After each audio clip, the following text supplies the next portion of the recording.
Hi, this is Joy. I'm all about reuse, repurpose, recycle. And I wanted to share with you and also get some of your ideas. I do want your comments and your feedback for this, and I will go into that a little further in detail in just a little moment. But behind me, I have this vase here, right here, and I have one directly across from it, a little bit different. But basically, the reason why I got this is because I have this entry in my home where there's one on each side, a tall little indent in the wall. I'm not sure exactly what you call it. It's about the width of my hand, so I don't know, maybe 7 to 8 inches perhaps. And so I wanted to put something here, and so it took my husband and I a while to find two matching vases that are, I guess the bottom is somewhat shaped like a football. So it's pretty thin, but yet it goes into space, and as far as the width is concerned, it takes it up. I can put some stuff in there and it somewhat levels out. So the problem I'm running into is actually when I was dusting one day, I picked it up, dusted underneath it and everything, and I dropped it, and it broke in a whole bunch of pieces. So many people said, oh, just chunk it. Okay, so what am I going to put in this space? And it's definitely not going to match the other one. Is that a big deal? Is it socially acceptable? So do I just replace, buy stuff for both indents in the wall, is what I call them, indents anyway, entryway indents. What do I do? So I decided to attempt to redo it. And I'm going to tell you how to do that in case you find yourself in this same situation or something similar to where maybe you just need to redo a vase or redo some kind of structure. Maybe this is an item, some ideas that will help you with that. So I'll show you. First of all, I'll tell you what I did. So all right here was broken. One side, both sides were busted up pretty bad. I'll show you the other side, providing I don't drop it again. All right, so I don't know if you can see how it was repaired or not, but what I was able to do is one side was more in pieces than the other. So the good side, I remember putting on a photocopier and just doing my best to photocopy it. And then I called our neighbor, and I'm like, could I please borrow your crayons with your kids? I know your kids have crayons. Let me tell you, those kids were over in 30 seconds with a couple boxes of crayons, and it was amazing. So we just colored it in a little bit. See, a lot of this was natural, and I just kind of tried to make it match a little bit. And also, as far as a little detail, is maybe you can't see it too well, but right here, it kind of looks like a Mod Podge as well. Like this is the original. A lot of the top is the original, and the bottom is some of the add-ons. But at the same time, if you look, it looks like there's little pieces of like add-ons as well, which is its original look. So that's why I didn't mind doing this, and it works.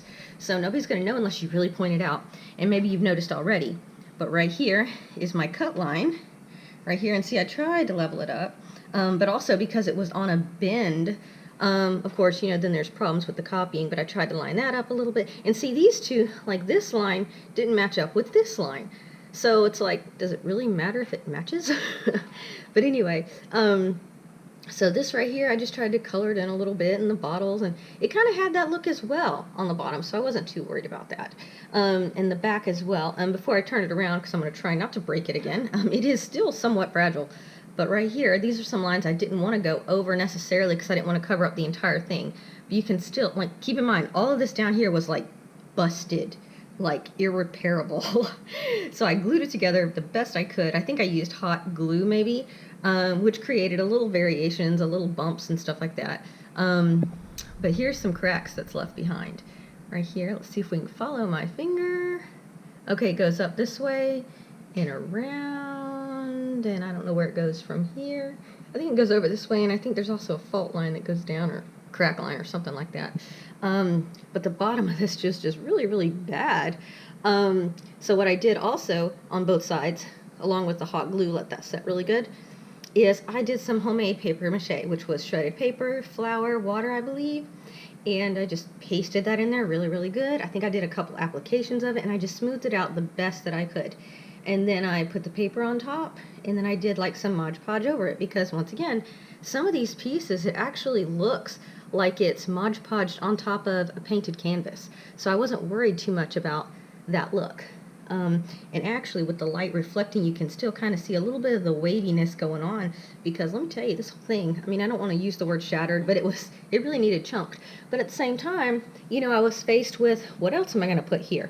It took so long to find this piece. This right here, this is the back side. So you can kind of see how that kind of goes. It's not perfect, that's why I keep this part on the back. But see, here's part of the line here. So it cracked all the way, like this whole bottom chunk popped off, I remember. And you can still kind of see the lines. It created a little bit of a wrinkle underneath the paper.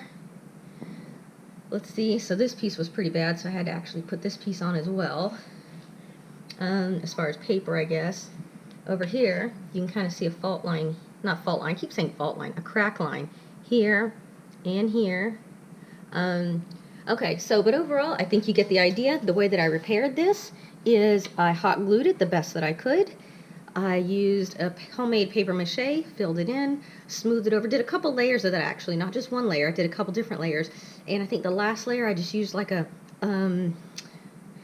some of it I used like a putty knife to get in the cracks really good, but then I think the last layer I used like a yogurt lid to where, you know, you just cut it off. You can use anything that's a soft plastic, and what that does is it actually allows you to conform to the shape that you want without having those sharp edges in it and those blunt lines like a putty knife would give you.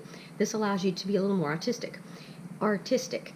And with that, I also know that they use that same technique in earth and home building as well, because they're focusing on the designs and the contours and all that stuff of the shapes. So, but anyway, hope this was helpful for you, and this way if you have a structure that is broken, then maybe you can repair it as well. I definitely want to know about it, and also before I forget, I'm interested in some ideas that you may have for this whole space here. I want to show you straight up. Right here, I don't know if I need to put pictures in here. I know some people, they paint this a slightly different color, lighter, darker, I'm not sure. Maybe this is a different color, maybe this is a different color. But, you know, maybe the same color, but different shades, different hues, or textures.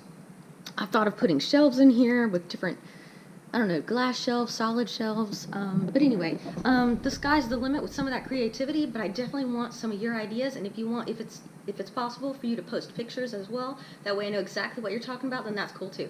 So, but anyway, thank you so much for watching. Thank you for submitting your ideas and your comments, and thank you for hitting subscribe. I appreciate it. So, all right, talk to you later. Bye.